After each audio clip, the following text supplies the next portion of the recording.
तो भाई लोग ये एक इंटरगैलेक्टिक टाइप का एनिमे है जिसमें आपको वो सब देखने को मिलेगा जो आप देखना चाहते हैं। तो यार कुर्सी की पेटी बांध दीजिए क्योंकि ये एनिमे मेरे सारे एनिमे से भी ज्यादा बेहतरीन होने वाला है। तो बिना टाइम वेस्ट करते हुए चलिए कहानी का शुभारंभ करते हैं। तो कहानी की शुरुआत में हमें 3 बंदों को दिखाया जाता है जिनमें से एक था डीमन लॉर्ड और उसके साथ था एक छुटुंकू सा बच्चा जिसका नाम था शेकी। और इस चमनचोले का नाम मैं नहीं बताऊंगा, मुझे नहीं मालूम। यहाँ पर सीकी आसमान में टूटते हुए तारे को देखकर बड़ा हैरान होता है और अपने दद्दू से पूछता है, मतलब डीमन लॉर्ड से पूछता है कि आखिर ये क्या चमक रहा है। जिस पर वो पहले तो उसे देखकर हंसते हैं और फिर कहते हैं, सीकी तुम्हें पता है दूर स्पेस में एक मदर रहती हैं जो कि किसी की भी इच्छा पूरी करती हैं, तो तुम वहाँ पर जाकर उन्हें ढूंढना चाहोगे। जिस पर शीकी कहता है कि बिल्कुल, और मेरी विश ये होगी कि मैं बहुत सारे दोस्त बनाऊं। तभी टाइम स्किप होता है और हमें कुछ सालों बाद की सीन दिखाई जाती है जहाँ पर एक बड़ी सी ब्लू कलर की शिप एक आइलैंड के पास आकर रुकती है और उसमें से 2 लोग निकलते हैं जिनमें से एक होती है लड़की जिसका नाम है रेबिका और उसका छोटा सा पेट हैप्पी। ये दोनों एक वीट्यूबर हैं, लाइक भाई यूट्यूबर की तरह, और वो यहाँ पर इस आइलैंड में इसलिए आए हैं ताकि वो लोग एक कंटेंट शूट कर पाए, मतलब लाइक व्लॉगर टाइप। और यहाँ पर रेबिका कहती है इस आइलैंड में 100 साल से कोई भी बंदा नहीं आया, अगर हम लोग यहाँ पर अपनी वीडियो शूट कर लेते हैं तो भाई पैसा ही पैसा, वायरल हो जाएंगे हम। और ये कहते ही वो दोनों वहाँ की कैपिटल में एंट्री लेते हैं। जैसे ही एंट्री लेते हैं तो उनका बड़ी अच्छी तरीके से स्वागत होता है। वहाँ पर रोबोट ही रोबोट थे जो कि उनका स्वागत करते हैं अच्छी तरीके से। ये देखकर रेबिका की तो भाई आंखें चौंधिया जाती हैं।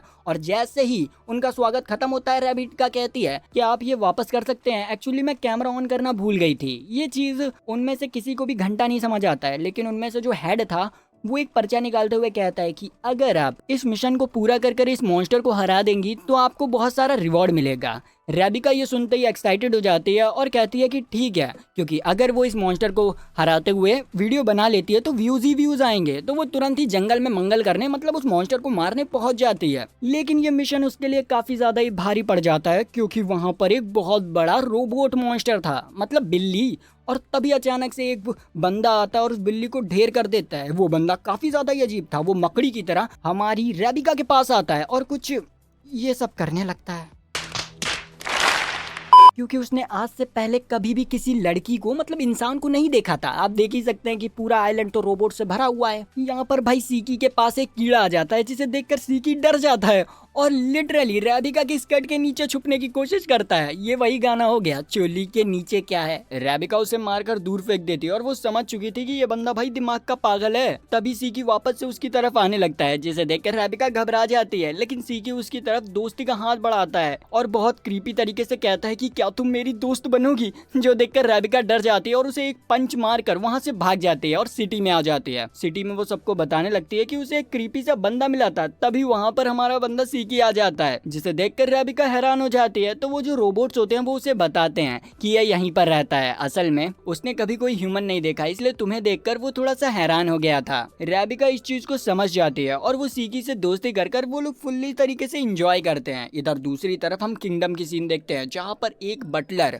वहाँ के किंग के पास जाता है और उसे सीकी और उस लड़की के बारे में सब कुछ बता देता है, जिस पर वो राजा कहता है कि अच्छा सही समय आ चुका है। इधर हम सीकी को देखते हैं जो कि खा पीकर भाई वहीं टेबल पर सो जाता है और फिर रेबिका भी सोने के लिए चली जाती है। अगले दिन सीकी ये देखकर हैरान होता है कि रेबिका ने उसका काट दिया है, मतलब उसके बाल काट दिए हैं। वो ये चीज दिखाने के लिए अपने सबसे अच्छे दोस्त माइकल को ढूंढने लगता है, लेकिन हैरानी की बात ये थी कि पूरी सिटी में माइकल क्या उसका कोई भी दोस्त, मतलब कोई भी रोबोट नहीं था, क्योंकि उन रोबोट्स ने हैप्पी और रेबिका को पकड़ कर रखा था और बांध दिया था। ये देखकर हमारा बंदा हैरान होता है।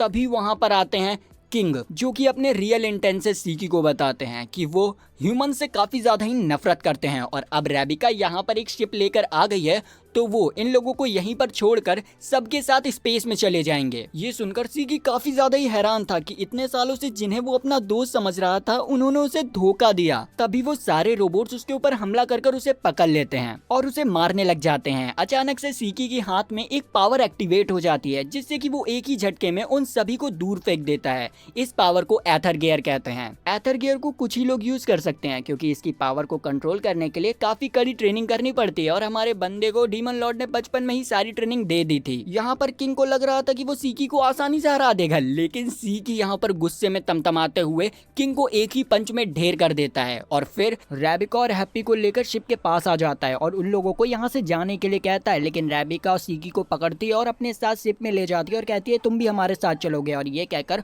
वो उसे लेकर स्पेस में पहुंच जाती है। पहली बार स्पेस को देखकर सीकी काफी ज्यादा ही खुश हो जाता है, लेकिन अचानक से उसका ये खुशी भरा मुंह उदासी में बदल जाता है क्योंकि अचानक से उसे अपने दोस्तों की याद आने लग गई थी। इधर हमें किंगडम की सीन दिखाई जाती है जहाँ पर किंग कहता है कि आखिरकार हमने कर दिखाया। अब हमें फ्लैशबैक दिखाया जाता है जहाँ पर डीमन लॉर्ड सीकी को किंग के पास छोड़ देते हैं और किंग वादा करता है कि वो सीकी का ध्यान रखेगा और वक्त आने पर वो उसे स्पेस में भेज देगा। किंग को हमेशा से पता था कि अगर वो सीकी को जाने के लिए कहेंगे तो वो कभी भी उन्हें छोड़कर नहीं जाएगा, इसीलिए उन्होंने ये सारा नाटक किया। अब हम देखते हैं कि धीरे धीरे कर सारे रोबोट्स डीएक्टिवेट होते जाते हैं और लास्ट में सीकी का सबसे अच्छा दोस्त माइकल डीएक्टिवेट हो जाता है। इधर हम सीकी को देखते हैं जो कि वापस से मोटिवेट होता है और खुद से वादा करता है कि वो स्पेस में अपने बहुत सारे दोस्त बनाएगा। रेबिका उसे बताती है कि इस स्पेस में बहुत सारे कॉस्मोस हैं और इस समय हम साकुरा कॉस्मोस में हैं, लेकिन हमारा बंदा इन सब चीजों से परे रेबिका की वीट्यूब की वीडियो देख रहा होता है बड़े मस्त तरीके से, जो कि उसे काफी अच्छी भी लगती हैं। रेबिका उससे कहती है कि तुम एक एडवेंचरर बन सकते हो, बस इसके लिए तुम्हें एक गिल्ड ज्वाइन करनी पड़ेगी। ये सुनकर सीकी काफी ज्यादा ही एक्साइटेड हो जाता है क्योंकि अब वो कुछ नया और धमाकेदार करने वाला था। तो वो सीकी को एडवेंचर गिल्ड में रजिस्ट्रेशन कराने के लिए प्लेनेट ब्लू गार्डन के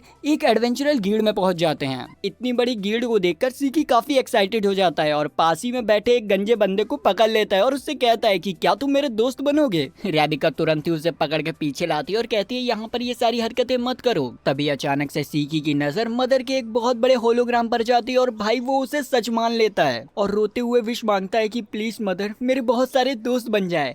जिस पर रेबिका उसे बताती है कि ये बस होलोग्राम है, ये असली मदर नहीं है। जिस पर हमारा बंदा सोचने लगता है कि ये पहले भी मदर से मिल चुका है। जो सुनकर वहाँ पर जितने भी एडवेंचरर थे वो हंसने लग जाते हैं कि भाई ये क्या बकवास कर रहा है, भांग धतूरा खा के तो नहीं आया है। लेकिन हमारा बंदा कहने लगता है कि सच में ऐसा ही है, लेकिन फिर वो उनसे कहता है कि क्या तुम सब मेरे दोस्त बनोगे, जिस पर वो लोग और तेज हंसने लग जाते हैं। यहाँ पर रेबिका की गंदी वाली बेइज्जती हो चुकी थी तो वो सीकी को पकड़ती और वहाँ से ले जाती है कि भैया और नहीं सहना मुझे बेइज्जती, और गिल्ड से बाहर आ जाती है। वो जैसे गिल्ड के बाहर पहुँचते वहाँ पर एक चोर आता है और हैप्पी को लेकर फरार हो जाता है। ये देखकर सीकी का गुस्सा सातवें आसमान पर। सीकी कहता है कि दोस्तों को चुराने वाले चोर, मैं तुझे बिल्कुल नहीं छोड़ूंगा, और ये कहकर वो उसके पीछे भागने लग जाता है। इधर रेबिका काफी ज्यादा एक डर चुकी थी कि पता नहीं अब हैप्पी के साथ क्या होगा। तभी सीन फ्लैशबैक की तरफ जाता है जब पहली बार रेबिका हैप्पी से मिली थी। रेबिका का भी कोई नहीं था, मतलब पेरेंट्स और ना अंकल आंटी, और हैप्पी भी बिल्कुल अकेला था। तो रेबिका उसे अपने साथ रख लेती है और उसका नाम हैप्पी रखती है क्योंकि उससे मिलने के बाद वो काफी ज्यादा ही हैप्पी रहने लग गई थी। वहीं दूसरी तरफ अपना सीकी एथर गियर एक्टिवेट कर उस चोर को पकड़ लेता है और जमीन में घुसा देता है। तभी उस चोर का बॉस भी वहाँ पर आ जाता है और रेबिका भी सीकी के पास पहुंच जाती है और वो काफी गुस्से में होती है। वो हैप्पी के साथ सारे बिताए गए पलों को याद करती है और फिर कहती है कि मैं हैप्पी को बचा कर रहूंगी। लड़ाई स्टार्ट होती है जहाँ पर हमारा बंदा अपना ईथर गियर एक्टिवेट कर एक ही झटके में सारे बंदों को नॉकआउट कर देता है। एक बंदे को ईथर गियर यूज करता देखकर चोरों का लीडर काफी खुश होता है और अपनी बंदूक निकालते हुए कहता है कि आज मैं एक ईथर गियर यूजर को मारकर अपना नाम और रोशन करूंगा, और ये कहकर वो धक्का पेल गोलियों की बारिश करने लग जाता है, जिस वजह से हैप्पी जिस केज में बंद था वो टूट जाता है। रेबिका उसे बचाने के लिए आगे बढ़ती है। तभी वापस से हमें फ्लैशबैक दिखाया जाता है, एक खतरनाक एक्सीडेंट जिसमें हमारा हैप्पी काफी ज्यादा ही इंजर्ड हो जाता है। ये देखकर रेबिका काफी ज्यादा ही दुखी होती है और गॉड से प्रे करती है कि प्लीज हैप्पी को वापस से ठीक कर दो। प्रेजेंट में रेबिका हैप्पी को बचा लेती है और अचानक से हैप्पी 2 पावरफुल गन्स में ट्रांसफॉर्म हो जाता है और हमें पता चलता है उस एक्सीडेंट की वजह से हैप्पी की हालत काफी खराब हो गई थी, जिस वजह से एक मिस्टीरियस बंदे ने उसे रोबोट में कन्वर्ट कर दिया। अब वो बंदा कौन था इसके बारे में हमें आगे पता चलेगा, तो लास्ट तक देखना जरूर। अब यहाँ पर रेबिका अपनी बुलेट्स को लोड करती है और उन चोरों के ऊपर चलाने लग जाती है, जिससे एक एक कर वो सभी लोग ढेर होते जाते हैं। लास्ट में बचता है उनका सिर्फ बॉस, जिसे कि वो अपनी सीकी की मदद से एक ही शॉट में नॉकआउट कर देती है। यहाँ पर कोई भी मरा नहीं होता है क्योंकि हमारी बंदी ने अपनी एथर बुलेट का यूज किया था। इधर हमारा बंदा ये जानकर कंफ्यूज होता है कि हैप्पी एक रोबोट है, लेकिन रेबिका कहती है कि हैप्पी रोबोट हो या कुछ भी हो, लेकिन वो मेरे लिए तो हैप्पी ही है। इधर ही सीन कट होता है और हमें स्पेस में एक बहुत बड़ी शिप दिखाई जाती है जो कि असल में एक स्पेस पायरेट की थी। एक हड़बड़ाते हुए बंदा आता है और उससे कहता है कि डीमन लॉर्ड का ग्रैंडसन ग्रैम्बल किंगडम से निकलकर अब ब्लू गार्डन में आ चुका है। ये सुनकर कैप्टन ऑर्डर देती है कि हम जल्द ही ब्लू गार्डन की तरफ चलेंगे। इधर दूसरी तरफ सीकी और रेबिका वापस से एडवेंचर गिल्ड आ जाते हैं, जहाँ पर रेबिका की सबसे अच्छी दोस्त क्लैरा रेबिका और हैप्पी को ठीक देखकर काफी ज्यादा ही इमोशनल हो जाती है। रेबिका उसे शांत करती है और कहती है कि सब कुछ ठीक है। फिर वो उसे अपनी प्रॉब्लम के बारे में मतलब सीकी के बारे में बताती है। इस बंदे को हमारी एडवेंचर गिल्ड ज्वाइन करनी है, लेकिन इसके पास कोई भी आइडेंटिटी प्रूफ नहीं है, तो क्या हम इसे ज्वाइन करा सकते हैं? जिस पर क्लैरा कहती है कि तुम चिंता मत करो, ये सब मुझ पर छोड़ दो। सीकी की नजर वापस से मदर के होलोग्राम पर जाती है और वो सोचने लगता है कि नहीं, कहीं तो कहीं मैंने इसे देखा है। तभी हमें एक बहुत फेमस वी ट्यूबर को दिखाया जाता है जो कि दिखने में काफी ज्यादा ही घमंडी और एरोगेंट भी लग रही थी। एक बंदा उसे देखते ही डायरेक्ट ऑटोग्राफ मांगने के लिए उसके पास आ जाता है, जिससे कि वो लड़की तुरंत ही ऑटोग्राफ दे देती है। लेकिन ऑटोग्राफ के नाम पर ये क्या है, हाँ यही देती है और उससे कहती है कि ऑटोग्राफ फ्री में नहीं मिलता, मेरे रुपए मेरे चैनल पर डाल देना। फिर लाबेलिया रेबिका के पास पहुंचती है और उसका मजाक उड़ाने लगती है क्योंकि वो एक छोटी वी ट्यूबर थी, जो चीज सीकी को अच्छी नहीं लगती है। और वो लाबेलिया का हाथ पकड़कर अपने ग्रेविटी ईथर से उसे हवा में उड़ा देता है और कहता है कि जल्दी से मेरी दोस्त से माफी मांगो वरना मैं तुम्हें हवा में लटकाए रखूंगा। लेकिन रेबिका उसे पकड़ती है और वहाँ से खींचकर बाहर ले जाने लगती है और लाबेलिया मुंह के बल जमीन पर गिर जाती है और गुस्से में कहती है कि आखिर इस लड़की के पास इतना इंटरेस्टिंग बंदा कैसे आया। इधर हम दूसरी तरफ देखते हैं कि सीकी और हैप्पी को भूख लगी थी, तो वो लोग एक रेस्टोरेंट में खाना खाने जाते हैं। रेबिका के पास मैसेज आता है और वो सीकी को बताती है कि तुम्हारा गिल्ड रजिस्ट्रेशन हो चुका है और वो अपने फोन से एक गिल्ड कार्ड निकालकर सीकी को दे देती है और अब वो एक ऑफिशियल मेंबर बन चुका था। वहीं पर वो लोग देखते हैं कि कुछ लोग लाबेला की वीडियोस देख रहे थे और काफी इंजॉय कर रहे थे। इस पर सीकी कहता है कि लगता है ये लड़की काफी फेमस है। रेबिका कहती है कि हाँ, वो अपने कंटेंट के लिए काफी मेहनत करती है, इसीलिए मैं उसकी रिस्पेक्ट करती हूँ और वो मुझे कुछ भी कह देती है मैं इसका बुरा नहीं मानती। तभी सीकी को एक धमाकेदार आइडिया आता है और वो कहता है कि चलो मदर को ढूंढने के सफर पे चलते हैं और ये तुम्हारे लिए एक अच्छा कंटेंट भी होगा। ये बात रेबिका को भी काफी अच्छी लगती है और वो इसके लिए तुरंत ही मान जाती है। लेकिन बात तो इस बात की थी कि उनका जो शिप था वो काफी छोटा था और उसके अंदर इतनी पावर नहीं थी कि वो उन्हें स्पेस में ज्यादा दूर तक ले जा सके। तभी रेबिका को डॉक्टर वाइस की याद आती है और ये वही बंदा है जिसने की हमारे हैप्पी को रोबोट बनाया था। रेबिका कहती है चलो नॉर्वे प्लेनेट चलते हैं, जहाँ पर डॉक्टर वाइस हमारे शिप को अपग्रेड कर देंगे। यहीं से सीन कट होता है और हम देखते हैं कि एलिसा क्रिम्सन का पायरेट क्रू सीकी को ढूंढते हुए एडवेंचर गिल्ड पहुंच जाता है। एक पायरेट क्रू को देखकर सभी लोग काफी डरने लगते हैं। एलिसा डायरेक्ट क्लैरिस के पास जाती है और उससे सीकी की फोटो दिखाते हुए पूछती है कि क्या तुम इस बंदे को जानती हो? हमारी बंदी इतनी डर चुकी थी तो वो कुछ बोल ही नहीं पाती है। लेकिन तभी एक बंदा बोलता है कि हाँ मैं जानता हूँ, मैंने सुना है कि ये लड़का नॉर्वे प्लेनेट जा रहा है। ये सुनकर एलिसा बड़े हैरान होकर सोचती है कि नॉर्वे प्लेनेट वो तो कब का खत्म हो चुका है। इधर दूसरी तरफ हम सीकी की टीम को देखते हैं जो कि स्पेसशिप में आ चुके थे। हमारा बंदा एक्साइटेड होते हुए कहता है कि आज मैं शिप उड़ाऊंगा। रेबिका कहती है कि क्या तुम्हें उड़ाना आता है? तो वो कहता है ट्राई करने में क्या जा रहा है और वो डायरेक्ट सीट पर बैठकर इंजन विंजन स्टार्ट कर देता है, एक्सीलेटर घुमा देता है और शिप उड़ने लग जाती है और वो सही में अच्छा खासी तरीके से उन लोगों को नॉर्वे प्लेनेट के पास पहुंचा देता है। हमारा बंदा इतना एक्साइटेड होता है तो वो उनसे कहता है कि चलो लैंड भी मैं ही कराऊंगा और लैंड कराने के चक्कर में 4 बटनों को एक साथ दबा देता है, जिससे कि शिप पूरी डिसबैलेंस हो जाती है और डायरेक्ट प्लेनेट पर क्रैश करती है, जिससे कि उसकी हालत और खराब हो जाती है। सीकी अपने एथर गियर का यूज कर उस शिप को सीधा कर देता है, लेकिन वो प्लेनेट की इस हालत को देखकर काफी हैरान होता है। रेबिका उसे बताती है कि यहाँ पर आसमान से बहुत सारे मून स्टोन गिरते रहते हैं, जिस वजह से नॉर्वे प्लेनेट के सारे लोग अंडरग्राउंड सिटी में रहते हैं। ये सुनकर सीकी थोड़ा सा हैरान हो जाता है, जिसके बाद उसे दिखाने के लिए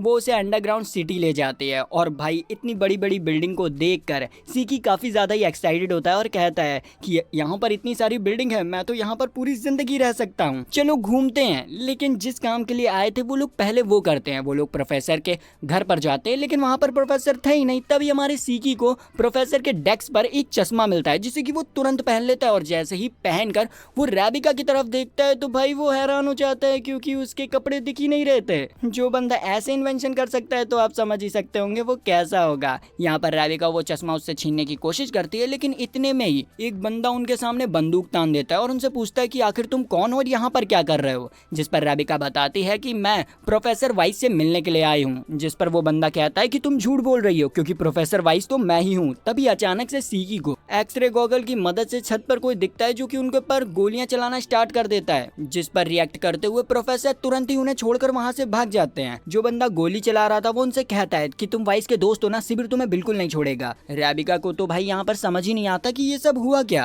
तो वो लोग सबसे पहले खाना पीना खाने जाते हैं ताकि पेट भरा रहे और दिमाग भी चल सके। रेबिका उन्हें प्रोफेसर वाइस की फोटो दिखाते हैं जिसमें भाई वो बहुत ज्यादा ही बुड्ढे दिख रहे थे। अचानक से हैप्पी के दिमाग में एक अजीब सी थ्योरी आती है और वो कहता है कहीं प्रोफेसर वाइस ने एक ऐसा केमिकल तो नहीं बना लिया जिसे पीने के बाद वो जवान हो गए हैं और उसकी साइड इफेक्ट की वजह से वो अपनी याददाश्त भूल चुके हैं। वैसे देखा जाए भाई तो हैप्पी की थ्योरी करेक्ट भी लग रही है, लेकिन रेबिका इससे मना कर देती है कि नहीं, कुछ और मैटर है। रेबिका यहाँ पर इंटरनेट चलाने की कोशिश करती है लेकिन सिग्नल आ ही नहीं रहते। तभी वो न्यूज चैनल में एक न्यूज सुनती है। ब्लू गार्डन में एक नया गिल्ड खुला है जो कि आजकल काफी ज्यादा ही फेमस हो रहा है। इस गिल्ड का नाम फॉलिंग स्टार लाइट है और ये नाम सुनते ही रेबिका काफी ज्यादा ही हैरान हो जाती है और वो कांपने लग जाती है। हमें फ्लैशबैक दिखाया जाता है जहाँ पर हैप्पी और रेबिका छोटे थे और वो प्रोफेसर वाइस के पास आते हुए कहते हैं कि हम हमेशा आपके साथ इस प्लेनेट में रहना चाहते हैं। जिस पर प्रोफेसर वाइस उससे कहते हैं कि ऐसा नहीं हो सकता क्योंकि ये प्लेनेट धीरे धीरे कर खत्म हो रहा है। और इससे हमें पता चलता है कि किसी तरह से हमारी टीम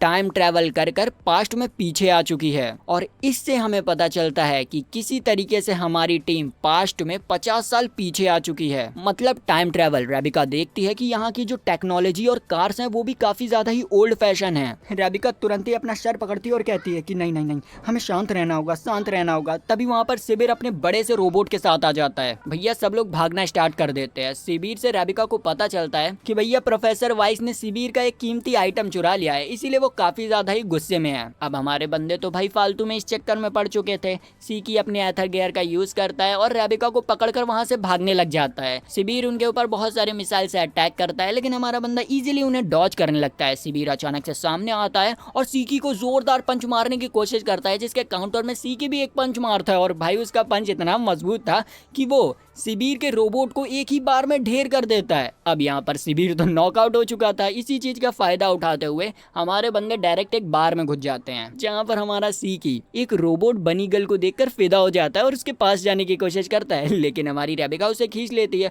वो कहता है कि अरे अरे हमें इनको भी दोस्त बनाना चाहिए, लेकिन रेबिका उसे वापस से खींचती है और कहती है कि मेरे साथ शांति से बैठो। तभी उसके बगल में प्रोफेसर वाइस आकर बैठ जाते हैं और वो दोनों एक दूसरे को देखकर काफी ज्यादा ही हैरान होते हैं। यहाँ पर रेबिका उन्हें समझाने लगती है कि वो फ्यूचर से 50 साल पीछे पास्ट में आ चुके हैं। ये सुनकर वाइस थोड़ा हैरान थे तो वो उनको वाइस की फ्यूचर की फोटो दिखाती है जिसमें वो काफी ज्यादा ही बूढ़े दिख रहे थे और अपने आप को इतना बदसूरत देखकर वाइस काफी ज्यादा ही हैरान होता है और कहता है कि क्या मैं फ्यूचर में ऐसा दिखने वाला हूँ। खैर ये सब देखने के बाद प्रोफेसर वाइस को ये तो समझ आ जाता है कि रेबिका और उसकी टीम शिविर की गैंग की तो नहीं है। तो वो कहते हैं कि ठीक है अब मैं यहाँ से निकलता हूँ, लेकिन वो अपना सूटकेस उठा पाते उससे पहले वो सूटकेस गायब होता है क्योंकि हमारे बंदे ने उसे चुरा लिया था और वो कहता है कि अब आप यहाँ से कहीं नहीं जाएंगे। तभी अचानक से उसका एथर गियर डीएक्टिवेट हो जाता है और वो जमीन पर गिर जाता है, जिससे वो सूटकेस खुल जाता है और उसमें से एक रोबोट बनी निकलती है। उसे देखकर प्रोफेसर हैरान कि क्या मैंने सोचा था इसमें रुपए पैसे होंगे, ये क्या खिलौना निकल आया इसमें से। वो रोबोट उठती है और अपना नाम इनो बताती है। वो कहती है कि मेरी पावर्स की वजह से कुछ समय के लिए एथर और जितने भी इलेक्ट्रॉनिक डिवाइस होते हैं वो डीएक्टिवेट हो जाते हैं। ये सुनकर सीकी हैरान होता है और कहता है कि वाओ तुम कितनी औसम हो, क्या तुम मेरी दोस्त बनोगी। जिस पर इनो कहती है कि दोस्त, हाँ ठीक है मैं आज से तुम्हारी दोस्त हूँ। इस पर सीकी प्रोफेसर को टोंट मारते हुए कहता है कि आज से ये मेरी हो गई। जिस पर प्रोफेसर उसे कहते हैं कि अपनी बकवास बंद करो। अचानक से इनो की आंखें ब्लैंक हो जाती है और वो तुरंत बाहर की तरफ भागते हुए कहती है कि मैं अपने मास्टर को ढूंढने के लिए जा रही हूँ। उसे भागता देखकर प्रोफेसर भी उसके पीछे भागते हैं क्योंकि उन्हें लग रहा था कि अब वो इनो की मदद से बैंक भी लूट सकते हैं। यहाँ पर बनी गर्ल रेबिका को बताती है कि प्रोफेसर वाइस भी पहले शिविर की गैंग का हिस्सा थे, लेकिन किसी वजह से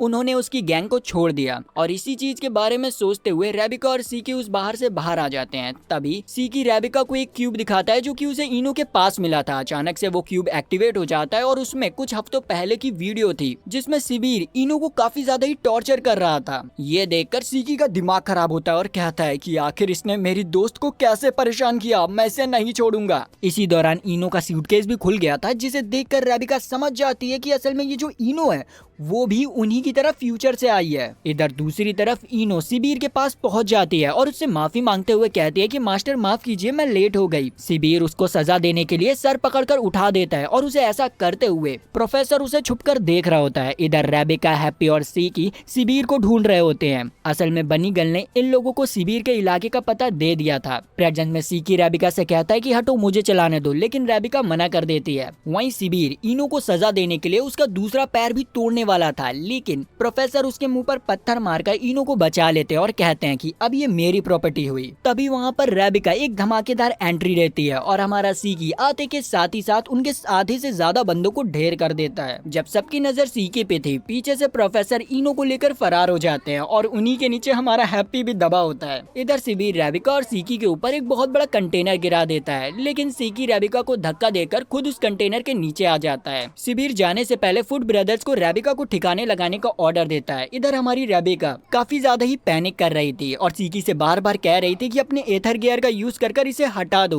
तभी उसके पीछे फुट ब्रदर्स आ जाते हैं और एक धांसू तरीके से अपने इंट्रोडक्शन देते हैं, लेकिन हमारी बंदी उन्हें इग्नोर करती है और सीकी के ऊपर ध्यान दे रही होती है, जिससे कि उनका इज्जत का फालूदा हो जाता है। वहीं दूसरी तरफ प्रोफेसर इनो को लेकर बहुत आगे निकल चुके थे, लेकिन सिबीर उन्हें इजीली पकड़ लेता है। हैप्पी इनो से कहता है कि तुम अपनी पावर्स का यूज कर सिबीर के रोबोट को डाउन कर दो ना। इनो काफी ज्यादा ही वफादार थी, वो ऐसा करने से मना कर देती है। वहीं दूसरी तरफ हमें पता चलता है कि सीकी को कुछ नहीं हुआ। जमीन टूटने की वजह से वो अंडरग्राउंड डंप यार्ड में आकर गिर जाता है, जहाँ पर बहुत सारे टूटे फूटे रोबोट्स थे। उन्हीं में से एक रोबोट सीकी के दोस्त माइकल जैसा था, जिसे देखकर सीकी काफी ज्यादा ही इमोशनल हो जाता है और उसे उठाने की कोशिश करता है। हालांकि रोबोट की हालत बहुत खराब थी, लेकिन फिर भी वो रोबोट बची कुची एनर्जी से उठता है और वो कहता है, मेरा कोड नेम जॉनी है। सिबीर एक मतलबी इंसान है, वो हमारा पहले इस्तेमाल करता है और फिर हमें डंप में फेंक देता है। ये कहकर जॉनी तुरंत ही सेट डाउन हो जाता है। ये देखकर हमारा बंदा काफी ज्यादा ही डर जाता है और उसे ठीक करने की कोशिश करता है, लेकिन कुछ भी नहीं होता। इधर दूसरी तरफ सिबीर उसका पीछा कर रहा था और अचानक से सिबीर एक मिसाइल लॉन्च कर देता है प्रोफेसर के ऊपर और वो सही में मिसाइल लग जाती है, जिससे कि प्रोफेसर इनो को लेकर दूर गिरते हैं। इधर फूड ब्रदर्स ने रेबिका की हालत खराब करके रखी थी और उसके ऊपर अटैक किए जा रहे थे, लेकिन अचानक से उनमें से एक ब्रदर की नजर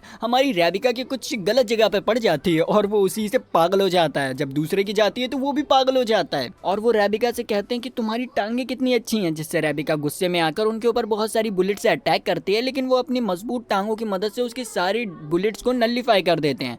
तभी हमारा बंदा जमीन की छाती फाड़कर आसमान का सीना चीर कर वहां पर आ जाता है और एक ही झटके में फुट ब्रदर्स को नॉकआउट कर देता है और फिर फुल स्पीड में इनो को बचाने के लिए निकल जाता है। इधर सिबीर प्रोफेसर के ऊपर मिसाइल लॉन्च करने ही वाला था, लेकिन हमारा बंदा फुल स्पीड में उसके रोबोट को चीरते हुए उसे रोबोट से बाहर निकाल देता है और भाई उसकी गंदी वाली सुताई करने लग जाता है। इसी में सिबीर अपना मैकेनिकल हाथ को चार्ज करता है और उसके ऊपर अटैक करने वाला होता है। उसे देखकर प्रोफेसर हैरान हो जाते हैं, क्योंकि ये जो मैकेनिकल हैंड है वो इन्हीं ने बनाया है। सिबीर सीकी के ऊपर जोरदार पंच मार देता है, जिससे कि उसका खून खच्चर हो जाता है और वो जमीन पर गिर जाता है, जिसे देखकर इनो रोने लगती है। इनो को रोता देखकर हमारे बंदा वापस से जोश में आता है और एक खतरनाक ग्रेविटेशनल अटैक सिबीर के ऊपर करता है, जिसकी चपेट में सिबीर आते ही ढेर हो जाता है। लेकिन अभी पिक्चर खत्म नहीं हुई थी। सिबीर का जो तोता था या कहें उल्लू, वो अचानक से सेल्फ डिस्ट्रक्ट मोड को ऑन कर देता है रोबोट के और वो रोबोट डायरेक्ट हमारे सीकी को पकड़ लेता है और फूटने के लिए तैयार हो जाता है। ये देखकर हैप्पी की फटके 64 हो जाती है, लेकिन इनो यहाँ पर अपनी वफादारी को तेल लगाने भेज देती है और अपनी यूएमपी की पावर का यूज कर उस रोबोट के चारों तरफ एक बैरियर लगाती है और उसकी पावर को डीएक्टिवेट कर देती है। इधर सिबीर बुरी हालत में पड़ा हुआ था। प्रोफेसर उसे गन से शूट करने वाले थे, लेकिन इनो की पावर की वजह से वो गन तो काम नहीं कर रही थी,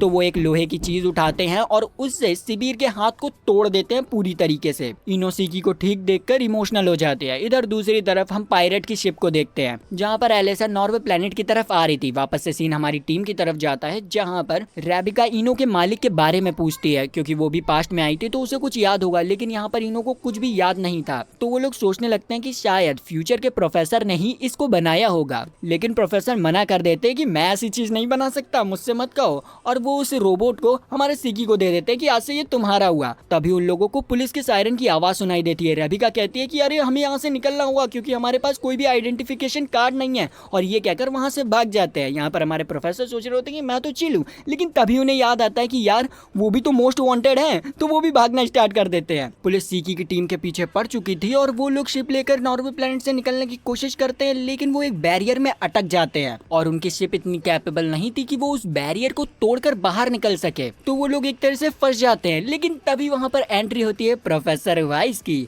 जो कि उनसे कहते हैं कि चलो बेटा हटो हटो, मैं देखता हूँ।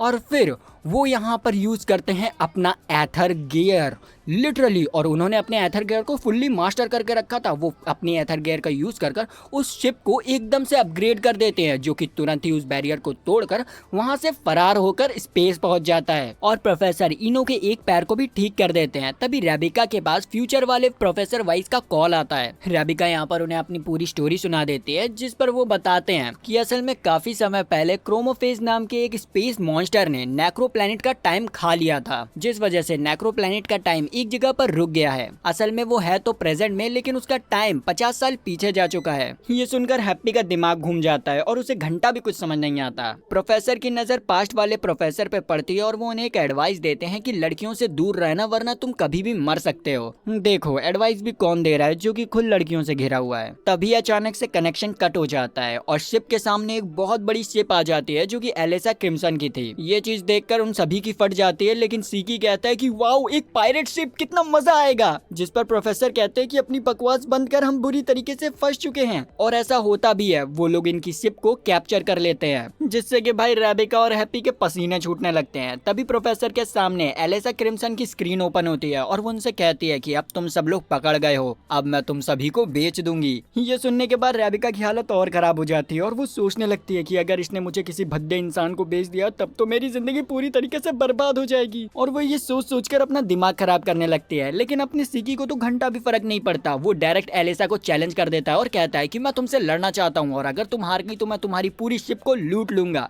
जिस पर एलेसा भी उसके चैलेंज को एक्सेप्ट करती है और कहती है कि ठीक है, शिप के सेकंड फ्लोर पर आ जाओ, बैटल स्टार्ट करते हैं। रेबिका को ये लग रहा था कि ये बंदा कितना भी पावरफुल हो, लेकिन ये एलेसा को तो नहीं हरा पाएगा। पर हमारे बंदे को फर्क कहाँ पड़ता है, वो डायरेक्ट सेकंड फ्लोर की तरफ दौड़ पड़ता है। लेकिन रास्ते में बहुत सारी गंदगी थी और उन्हीं में से कुछ एलियंस बाहर निकलते हैं हमारे बंदे को रोकने के लिए, लेकिन सीकी उन्हें एक एक कर नॉकडाउन करते जाता है। वहीं दूसरी तरफ कुछ एलियन अपने टेंटिकल से रेबिका को बड़ी बुरी तरीके से पकड़ लेते हैं। रेबिका प्रोफेसर से उन्हें छुड़ाने के लिए कहते हैं, लेकिन हमारे प्रोफेसर ठरकी इंसान वहां पर बैठकर देखने लग जाते हैं और मुझे लग रहा है कि इन्हीं लक्षणों की वजह से ये बंदा मरेगा आगे जाकर। वो यहाँ पर रेबिका से कहते हैं कि अगर मैं ये उठाकर देखूं तो क्या होगा। तभी रेबिका गुस्से में हैप्पी को गन में ट्रांसफॉर्म होने के लिए कहती है और एक एक करके सारे टेंटिकल्स को काट देती है और खुद छूट जाती है। लेकिन इसी चक्कर में हमारे प्रोफेसर उन टेंटिकल्स में फंस जाते हैं और अब वो रेबिका से हेल्प मांगते हैं, लेकिन रेबिका अपना बदला निकालने के लिए ये सब करती है। इधर दूसरी तरफ हमारा बंदा भी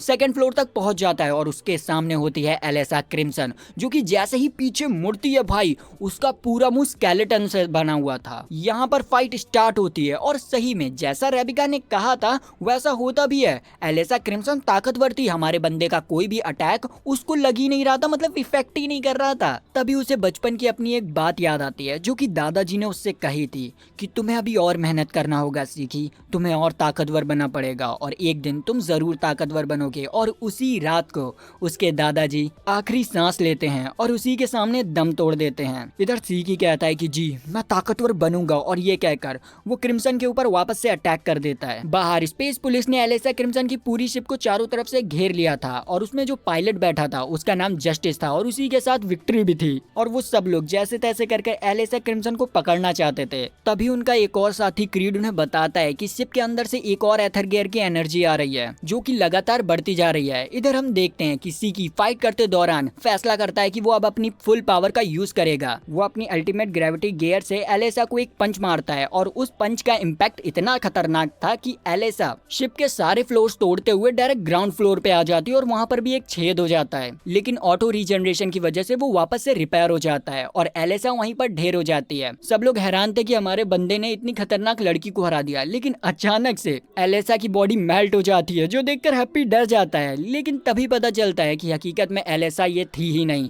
ये तो एक पैरासाइट था जिसे एलिसा ने अपनी जगह भेजा था सीकी का टेस्ट लेने के लिए। तभी एलिसा वहां पर कॉल पर आती है। ओहो, तुम तो चैलेंज जीत गए, चलो ये सिर्फ तुम्हारी हुई। यहाँ पर सीकी उससे पूछता है कि आखिर तुम मेरे ग्रैंडफादर को कैसे जानती हो। एलिसा उसे बताती है कि जब डीमन लॉर्ड अपनी टीम के साथ मदर को ढूंढने के सफर पे निकले थे, तब उन्हें सफर के दौरान तुम और मैं मिले थे और अपने जीवन के आखिरी समय में उन्होंने तुम्हारे साथ वक्त बिताया और तुम्हें ट्रेनिंग दी। इसके बाद तो तुम्हें पता ही है। तभी अचानक से वो कहती है कि चलो चलो तुम लोग यहाँ से अब निकलो, स्पेस पुलिस को मैं संभालती हूँ। अब इतनी बड़ी शिप चलाने को मिल रही थी तो प्रोफेसर काफी एक्साइटेड थे और एक्साइटमेंट में वो एक लीवर को खींच देते हैं, जिससे कि वो शिप लाइट की स्पीड से उस एरिया से दूर पहुंच जाते हैं। ये देखकर प्रोफेसर हैरान हो जाते हैं और कहते हैं क्या था, ये क्या टेलीपोर्टेशन है या कोई जादू। जिस पर रेबिका कहती है कि जादू वादू नहीं है, ये फ्यूचर की टेक्नोलॉजी है। अब भाई उन लोगों को शिप तो मिल चुकी थी, लेकिन शिप की हालत देखने में बड़ी गंदी थी, तो अब इन लोगों को करना पड़ेगा साफ सफाई। तो वो सभी लोग झाड़ू पोछा लेकर लग जाते हैं शिप की साफ सफाई करने के लिए। जब रेबिका देखती है कि शिप में एक बहुत बड़ा बाथरूम है तो वो काफी एक्साइटेड हो जाती है, लेकिन हैप्पी तो एक अलग ही चीज के लिए एक्साइटेड था। वो रेबिका से कहता है कि यहाँ पर हम अपनी वीडियो अच्छे से शूट कर सकते हैं।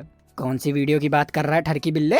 इस पर रेबिका भी कहती है कि वो सब वाली वीडियो यहाँ शूट नहीं होगी। जिसके बाद हम देखते हैं कि ये दोनों आराम से बात ले रहे होते हैं। ठरकी बिल्ला, कितनी अच्छी जिंदगी है इसकी। तभी अचानक से रेबिका का जो एथर गियर था वो एक्टिवेट हो जाता है और उसकी पावर से जो रूफ का ग्लास था वो टूट जाता है और ग्रेविटी की वजह से ये लोग ऊपर उड़ने लग जाते हैं। लेकिन सही समय पर वो रिपेयर हो जाता है और वो लोग वापस से जमीन पर आ जाते हैं। जिसके बाद हम देखते हैं कि ये सभी लोग शिप में रखे हुए कुछ अच्छे कपड़ों को पहनकर फुल्ली तरीके से तैयार हो जाते हैं और फिर वो लोग जाते हैं डीमन लॉर्ड के रूम में, जहाँ पर डीमन किंग का थ्रोन रखा हुआ था। तो हमारा बंदा अब डीमन किंग का ग्रैंडसन है, तो वो तुरंत जाकर उस थ्रोन में बैठ जाता है, मतलब सिंहासन पर बैठ जाता है। तभी अचानक से वो पूरा सिंहासन ग्लो करने लग जाता है और उस सिंहासन के पीछे से एक एंड्रॉइड निकलती है जो कि अपना नाम विच बताती है। विच बताती है कि पहले मैं डीमन लॉर्ड की सर्वेंट थी और अब से मैं आपको सर्व करूंगी, बताइए मास्टर क्या करना है। सीकी कहता है कि अच्छा अगर ऐसा है तो कुत्ते की तरह भौंक के दिखाओ। और सही में विच ऐसा करती है और कुत्ते की तरह भौंकने लग जाती है। इसके बाद विच देखती है कि शिप की हालत तो बहुत गंदी हो चुकी है, तो वो अपनी पावर का यूज कर